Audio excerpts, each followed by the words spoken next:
नाच रहो पंडा शारद माँ के जगराता में। झूम के नाच रहो पंडा माँ के जगराता मारे। झूम के नाच रहो पंडा शारद माँ के जगराता में। झूम के नाच रहो पंडा माँ के जगराता मारे।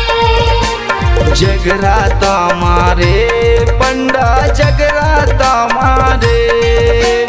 जगराता मारे पंडा जगराता मारे। झूम के नाच रहो पंडा शारद माँ के जगराता में। झूम के नाच रहो पंडा माँ के जगराता मारे।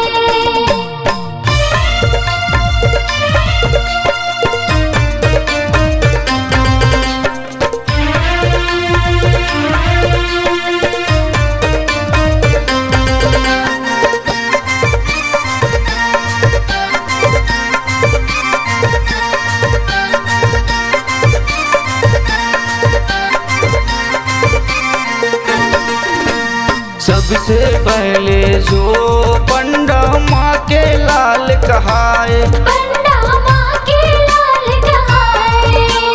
9 दिन के नवरात्रि में पंडा रंग रंग जाए। मैया पंडा रंग रंग जाए। पंडा रंग रंग जाए ओ मैया पंडा रंग रंग जाए। पंडा रंग रंग जाए ओ मैया पंडा रंग रंग जाए। झूम के नाच रहो पंडा शारद माँ के जगराता में। झूम के नाच रहो पंडा माँ के जगराता मारे।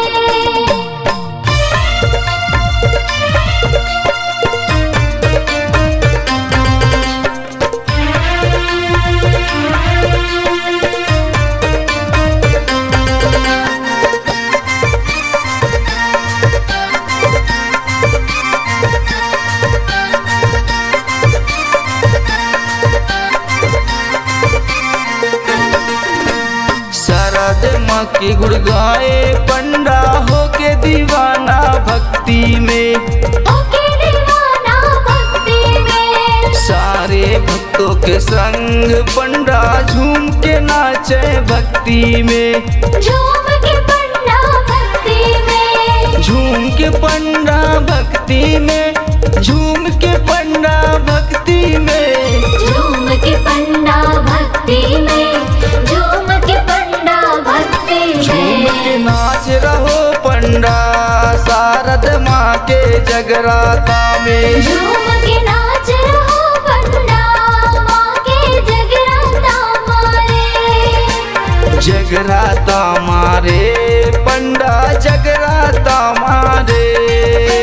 जगराता मारे पंडा जगराता मारे। झूम के नाच रहो पंडा शारद माँ के जगराता में। झूम के नाच रहो पंडा माँ के जगराता मारे। झूम के नाच रहो पंडा शारद माँ के जगराता में। झूम के नाच रहो पंडा माँ के जगराता मारे।